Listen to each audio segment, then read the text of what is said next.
Hello learner, welcome to today's biology lesson. I want to believe that you are safe where you are and that you are yearning to continue studying together with us. So welcome as we continue discussing on the central nervous system.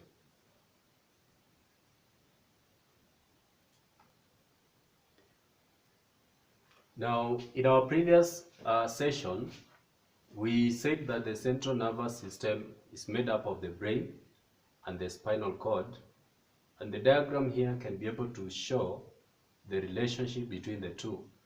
You see that the brain is anteriorly located below the skull, and the spinal cord posteriorly located. And from along this line is where we have the spinal cord running. So, and then it is supplied or has the nerve cells that we refer to as the spinal nerves. So we are going to delve into the structure, and then after discussing the structure of the spinal cord, we will be looking at the functions of the various parts of the spinal cord. So as I've said earlier, the spinal cord is posteriorly located, and therefore it is just an extension from the brain all the way to the tail or the caudal region. Remember, in the brain it is actually emanating from the base of the medulla oblongata. It is protected by two systems.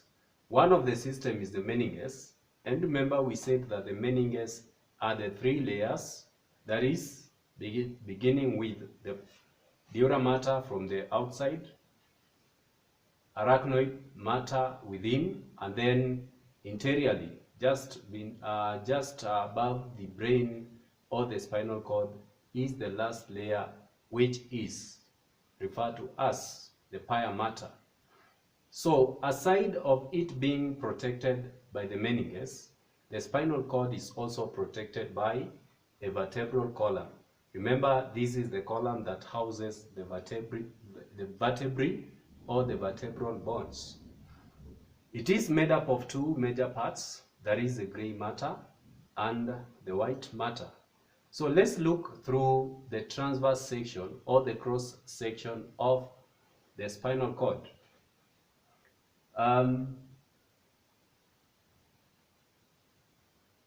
Internally, the spinal cord has a H-shaped structure, which we refer to as the gray matter. Actually, apart from just having the gray or the H shape, realize that it also resembles the butterfly. So this region is the region that we call the gray matter, then the white matter, which surrounds the gray matter. Then we have the meninges that surrounds the spinal cord. Remember, in this meninges, the outer layer is the dura mater. If you may remember, we say that the dura mater is made up of tough connective tissues, and therefore it is able to protect underlying tissues against mechanical harm or damage. Then, in between here, it is the space that is covered by the second layer, which is filled, a space that is filled with cerebrospinal fluid, and that is the arachnoid matter.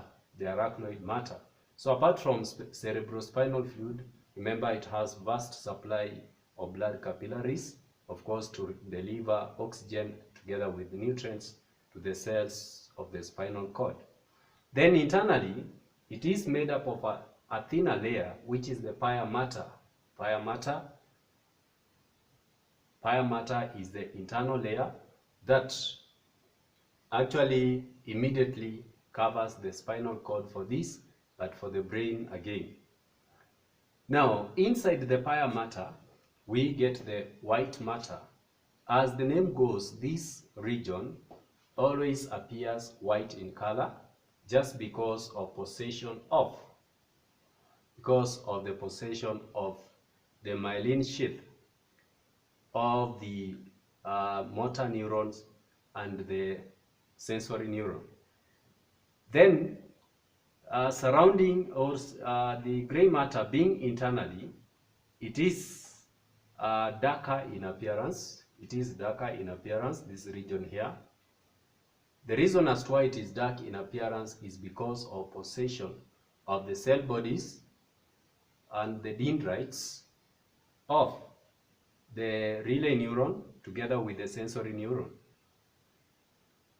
Not relay neuron really, but motor neuron. So their dendrites gets to this region, and that's why this region always appear gray in color.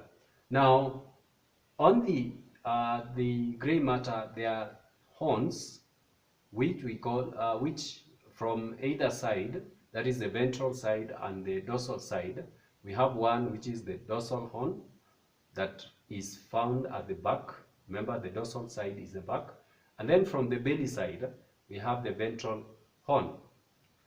So this horn, in this region, this is where the neurons, specifically the sensory neurons, enters into the sensory neuron, enter into the gray matter, and the motor neuron gets, or the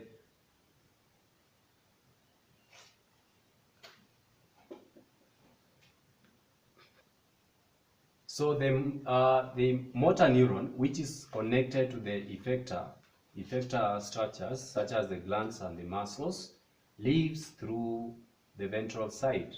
And remember, the portion of the meninges, or the portion of the spinal cord through which the neurons either enter or leaves the gray matter, we call that region as the dorsal roots and the ventral roots. So the region at which the sensory neuron enters into the spinal cord and into finally into the gray matter is referred to as the dorsal root, whereas the region through which the motor neuron lives, or the path through which the motor neuron leaves the ventral part or the ventral side of the gray matter, is called the ventral root. Now on this end we have the fissure. This one is called the dorsal fissure, and then the one below the belly, that is the one at the belly, is referred to as the ventral fissure. Now finally, if you look at the gray matter, centrally it has a central canal that is filled with cerebrospinal fluid, and remember, this fluid contains oxygen and nutrients that are needed for nourishment or for the life of the spinal cord. So basically, those are the major parts of the spinal cord and their functions. Maybe we can be able to quickly look at the roles of the spinal cord. And the spinal cord serves three major functions in our body. Function number one is to relay messages from the brain to different parts of the body to perform certain functions. Remember, therefore, it is linked to muscles. It is linked to muscles. Therefore, when those muscles contract, a certain action is guaranteed, or is happens. The number two, to pass the messages from sensory receptors all the way to the brain. Therefore, it is like a mediator, delivers messages from the sensory receptors. Remember, the receptors are those structures that are able to perceive or detect changes from the surrounding. They can be located in the skin, in the eye,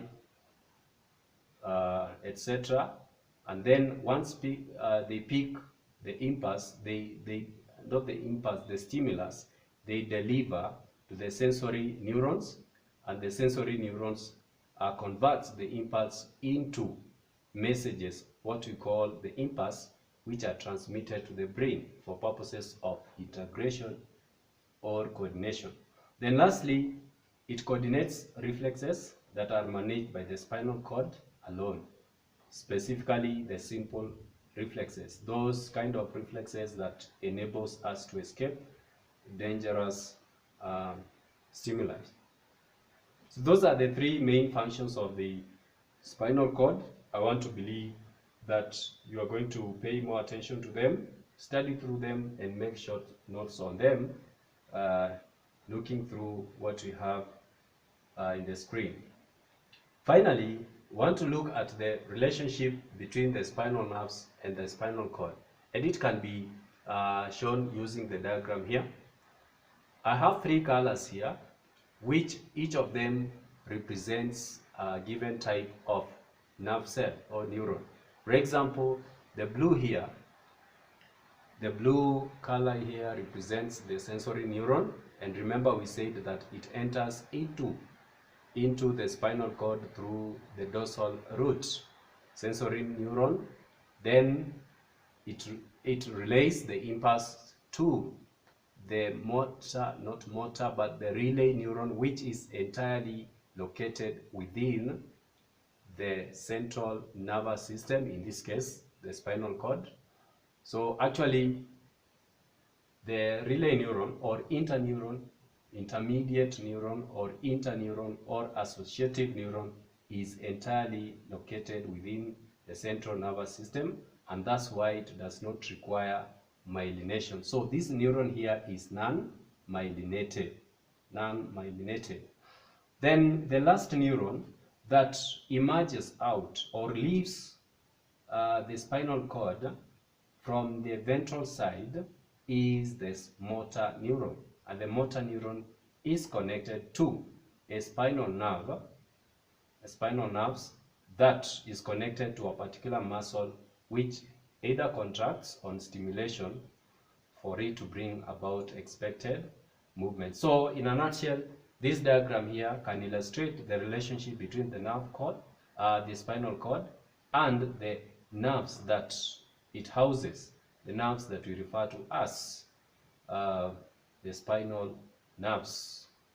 So I believe this will go ahead and help you to understand more about the spinal cord and its function. Thank you.